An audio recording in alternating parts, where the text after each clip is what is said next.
Today we're going to talk about how to make a Warhammer table for cheap, but one that you still like a lot.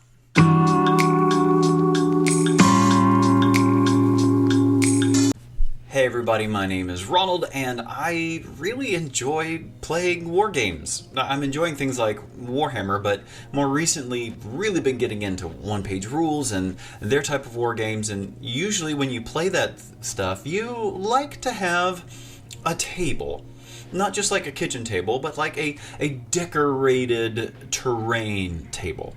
There's absolutely nothing wrong with playing on your kitchen table or your bed or your floor or wherever you've got space for, and using whatever you have around the house in order to have terrain for you and your miniatures. But it is kind of fun to take those miniatures and put them onto a table that looks like a battle terrain. Now, if you buy Warhammer miniatures, you probably don't have a lot of money left over, or if you're like me and just enjoy crafting things sometimes instead of 3D printing stuff, you might really think about how to get a Warhammer table.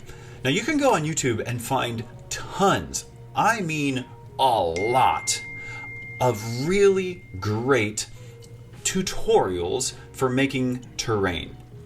I know that I went and looked, and I saw some that looked absolutely fantastic, phenomenal. I'll even link a couple of them down in the description below. The issue I came across is some of those tutorials seemed out of reach for me and my skills. So what I hope to do with this today is show you, one, you can make terrain, and it's gonna be fine.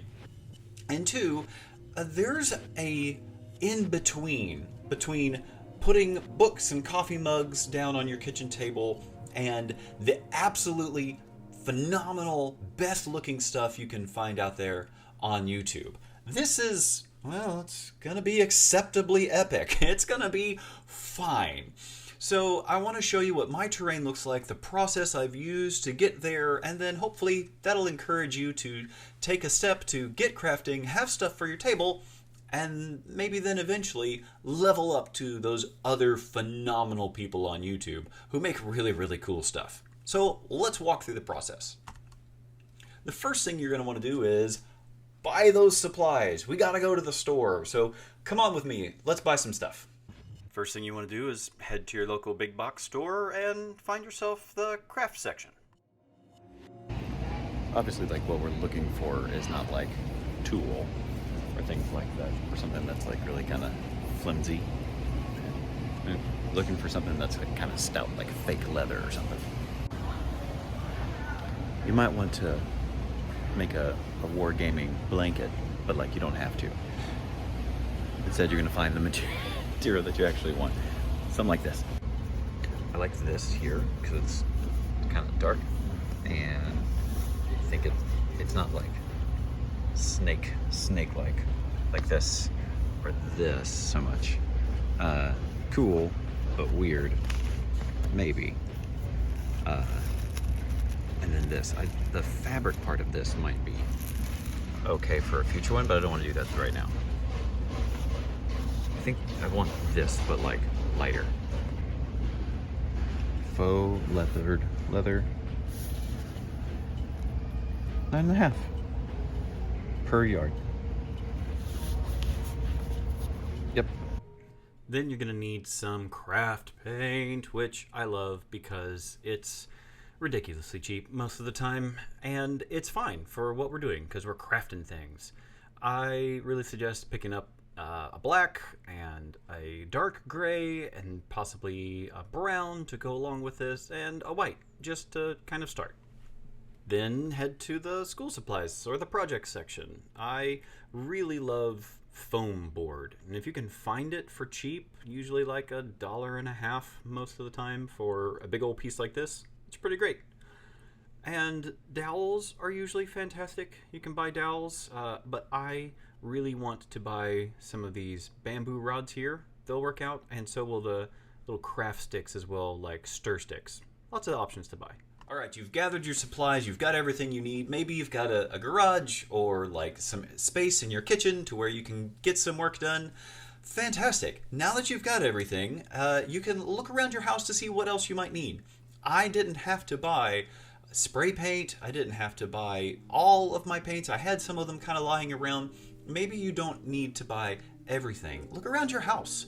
The straws that I'll use later on in the video, I just had those lying around. I found them at any fast food restaurant. You can probably pick those up if you want to from there. There's a lot of stuff that you could use. Amazon boxes that you probably have left around, you could use that instead of foam board. There's a whole lot that you can use for crafting. It's just kind of what's in your budget and what you like. So now that you have those supplies, let's make a plan. My plan was just simple. I wanted hills and building. My plan was simple. I wanted hills and buildings to go on a mat. That's my plan. That's all I've really got. And you don't need much more of a plan than that. If you like to be super planned out, then that's okay. You can do that. But if you just want to have a mat, just kind of know what your plan is. Just understand what you're going to be looking for so you can say, I have finished my goal. And that usually helps me kind of get to the next creative project, knowing what the plan is and then working it out. All right, so now that you've got your supplies and your plan, let's get crafting. Come on with me into my garage. Let's figure out what this is going to look like. So I took my big mat that I bought at the craft store and put it on my garage floor and made sure that it was as tight as I possibly could get it. You see here there's a big crease in the middle. That doesn't bother me. This is fun. And then I took that gray paint and a normal kitchen sponge and I just kind of went with it. I was using one reference picture that I found of a different battle mat, but I mean, you can see what I'm doing here, just finding really big splotches, leaving some other spaces. And then I went in with a brown on the same plate with the same type of gusto that I went with the black, and just went over things. What I found out, which was really helpful, was to keep rotating the sponge and not just use it all in one area. You can even see up in the upper left corner that there's a lot that went in. That's fine. In natural occurring nature, you're going to find differences. And so then we went and I cut the sponge in half and I started going on with a different color. The black is real intense, which is one of the reasons why I cut the sponge, but also another reason why I didn't do as much. Now you see here, I came back over it with white, really toned it down. And then this is the finished product of what my mat looked like. It took just one evening to do this, and honestly, by the time I was done with it, I was really pleased. It ended up costing me about 20 bucks. After the mat, it was time for some hills. Now what I didn't show here is buying this foam from the hardware store and gluing two pieces of 1-inch foam together to make 2-inch thick foam. It's a lot cheaper than buying actual 2-inch thick foam. I also had a foam cutter, which if you own one, it is a godsend. It's so much better and cleaner than doing it with like a hobby crafting knife, because oh my goodness, that was such a mess the first time I tried it with just the crafting knife. But with this foam cutter here, yeah, much better. So you'll see that I took this out and I just really started going for it. The designs that I had were less, exact designs and more just a guide. I was actually trying to save as much of the foam that I could so that, there's a whole bunch of big gaps that you see here in what I'm doing. But in reality, I was trying to just cut a general shape about like that, and then I'd come back later and make it be the general shape of the hill that I wanted. Again, you don't need this fancy foam cutter to make these hills. You can use just a craft knife, but oh my goodness, let me tell you, there's going to be so many white dots all over your space if you don't use this foam knife. It will save you a lot of cleanup time. The only issue is you want to use this knife in a very well insulated place. You'll notice that I'm in my garage. with the garage door open because it smelled awful. You don't want to breathe in that fumes. You want to be better than that. So super well ventilated, and get out there and definitely make some cuts. Now here I was taking all of the really straight pieces, the straight edges, and making them a little bit more natural, more bean shape is my general rule of thumb. And then once I had everything in like the appropriate bean shape, I cleared away all of the strings that I got from cutting that you see on the hobby knife like that, and then it was time to paint. I already had some really cheap brushes, and so it wasn't a big deal to get these brushes and paint with them. Dry brushing, though, is what is going to make all of these hills look amazing. And you really just need 2 or 3 dry brush coats. So you'll see that I painted mine dark gray first, and then I'm coming back with a really heavy gray dry brush here. So, if you want to make a brown hill, make a brown hill, and then have some lighter brown to go on top of it. And then after this dark gray, I dry brushed with white, and it made it really pop. It made it look so much better than just having a one color hill. Cheat code for all of your texturing: dry brush, for sure. And at this point, it is rinse and repeat, baby. You just keep on going with that. It's a fairly quick process, honestly, and once you get into it and you're really just dry brushing each piece, it doesn't take nearly as long, and it feels really, really good when you get it done. So, general rule of thumb, 1 coat, and then 2 layers of dry brushing, and then you're good to go. When the hills were done, man, I just feel like they look fantastic. They have some natural texture to them. I made sure that I tried to roll over them with an aluminum ball to get the top of them not looking as styrofoamy as normal, but man, for what I get to do with these, they look great. And what's great is what I made here are big pieces and small pieces, so you can stack them however you want to, create some different terrain. It can always look different just depending on, well, how you want to play the game. So, mat and hills, yeah, we're done, baby.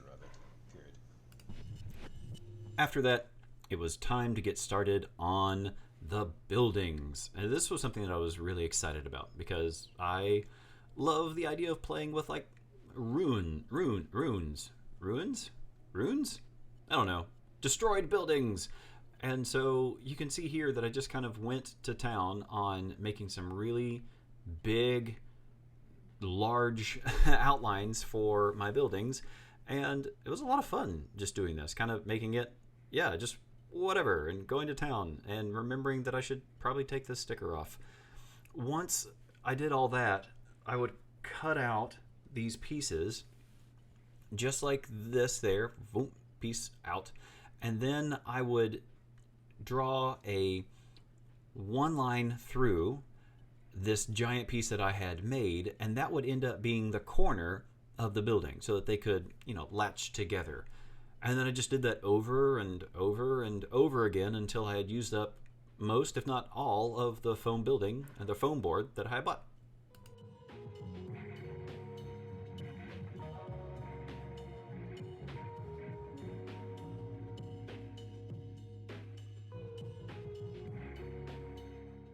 Now, you can do whatever you want. This is your hobby. But if you want a cheat code for putting together terrain really quickly, buy yourself a hot glue gun. Usually just a couple of bucks from your big box store or your craft store. But a hot glue gun is going to be amazing. They even make ones that are low burning so that you're not going to scald yourself every time you get the thing out. But for putting together these foam buildings that I had made, they were going to be phenomenal. Now, also, this is really a helpful thing. I took a lot of the extra pieces that I had after the foam that I had cut and used them to be my levels, right? And for my instances here, I was just cutting pieces that I thought could fit in the corners of these ruined buildings that I had made. Super easy, super quick, not really worrying about it all that much, just making some cuts that I thought would work. And then I made sure that each of my levels, my floors for these buildings, were 3 inches tall. That just felt right to me. You might like 2.5 inches, you might like 4, whatever works. And what I'm doing here is I'm just cutting some windows, made some marks, made some slits, made some really kind of rough spots for windows to go. And because my blade is not sharp enough, I had to cut on both sides before I could poke it out like that. There you go. And if you want, you can save those pieces, use them for rubble or for decoration, just whatever you want to do, and keep on going. Add as many windows or not to your buildings as you want. And here's where I glued everything together. Just corner pieces to corner pieces, the floor at right the 3-inch level, and if there was a second story, a second 3-inch up piece. And here you can see what I have built just from that singular piece of foam board. Pretty darn cool, I must say, for some quick and dirty ruined buildings. I am really happy with how these turned out. And you can probably get something pretty similar for your own board in a fairly quick amount of time.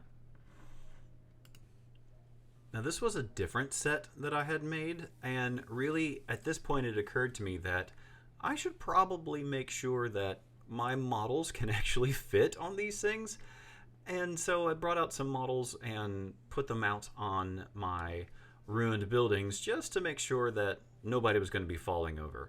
And you can actually see that it looks a little tippy on some of them, so I was just testing with some models that I had made to make sure that everything was going to be fine and that, the models wouldn't end up jumping off of these side buildings just when the fighting was getting good. So make sure you test, make sure everything works out, and if you need to, add some weight at the bottom of your buildings with either more foam board or maybe some rocks, whatever you need to do, just to make sure everybody stands and it works.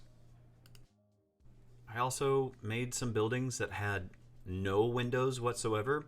These were the quickest and I'd say the dirtiest that I made as well.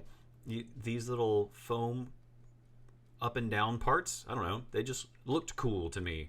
So I added them to embellish on the outside, and again, more ruins, a quick building, easily done, and I don't know, more for your table. Now again, I didn't have to buy a ton of spray paint because I already had some. But if you don't have any spray paint, you might buy some, or you might just use the craft paint that you had. This just made the process really quick. I came in for every set of buildings that I had, and I sprayed the walls one color, and then I came back with a different color spray paint and sprayed the floors a different color. It did not look super clean. I wasn't trying to make it look clean. I was just trying to get it painted.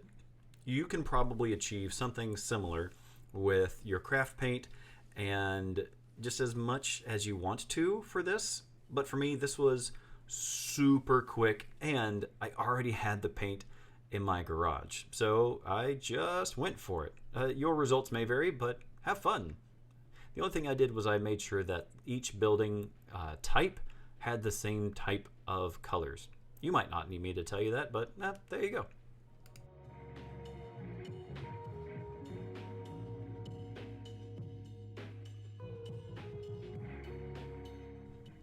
Again, the super easiest way to get the floors for me was just to spray them with a different color. Again, you can see it's just going on, eventually, there you go, going on and being a different floor color. That's it.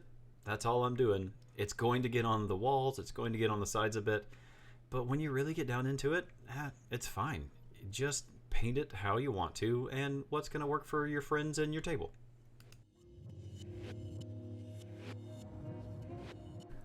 So if you think about it, you have your buildings, which are a color and then a different type of color on top of it. You can see in the background here I have my gray buildings, and I gave them orange floors because I had orange paint. And then I took some straws and some of these coffee stir sticks that I had just lying around, and I went and painted them. The straws got painted metallic, gold and silver, again, because I had that spray paint around. And then the stir sticks got painted black, because I had that color around too. And then I just went through the process of adding on sticks and straws wherever felt right on my buildings.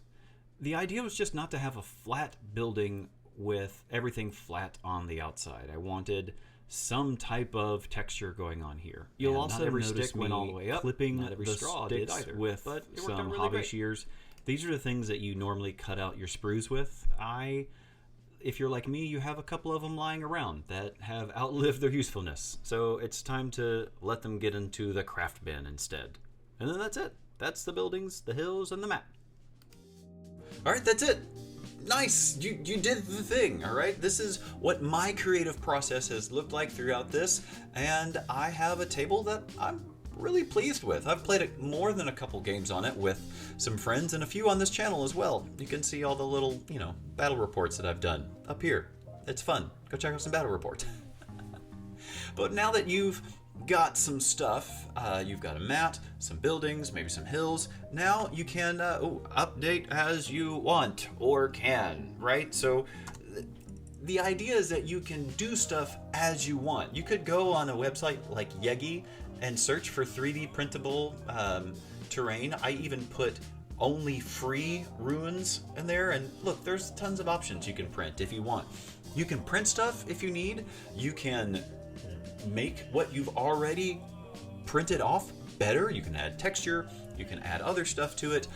You can throw it all away eventually. You haven't spent a ton of money on it, and just replace as you see fit. You could take some of the skills that you've learned here and make cooler looking terrain, or you could just settle and enjoy the fact that you now have a Warhammer table that looks a little more Warhammer-y, or one-page rules-y, or it just doesn't look like a kitchen table anymore. Whatever you have, understand that it's great. You made something really, really cool. And I hope seeing my acceptable terrain encourages you to not look at the amazing stuff that you can find on YouTube and think, I'll never be able to do that. It's okay. Just level up incrementally as you want. And importantly, have fun. This is a hobby. We're supposed to be having fun here, right? So enjoy, have fun, create some stuff, and then invite your friends over to play some war games. You should have friends, and you should play some war games with them. It's a good time. In fact, my buddy and I played just this last weekend on the mat that I had made with the hills that I'd created, and we had a really good time. I hope you have a really good time playing games with your friends with a hobby that we all really love and enjoy. And if you thought this video was great, do me a favor. Can you like it, please, and subscribe? I think it's like down here or so. It would really help me out. This video was a couple months in the making. Let's be real. I spent some time putting all of that stuff together, and it took me a while to even get to the part where I could edit it all together for you. So I really hope you enjoyed it, and if you did, share it with somebody, especially maybe a friend who needs to get some creative juices going as well. And thanks so much for watching. I'm Ronald, and hopefully we'll see you next week. Have fun hobbying, everybody.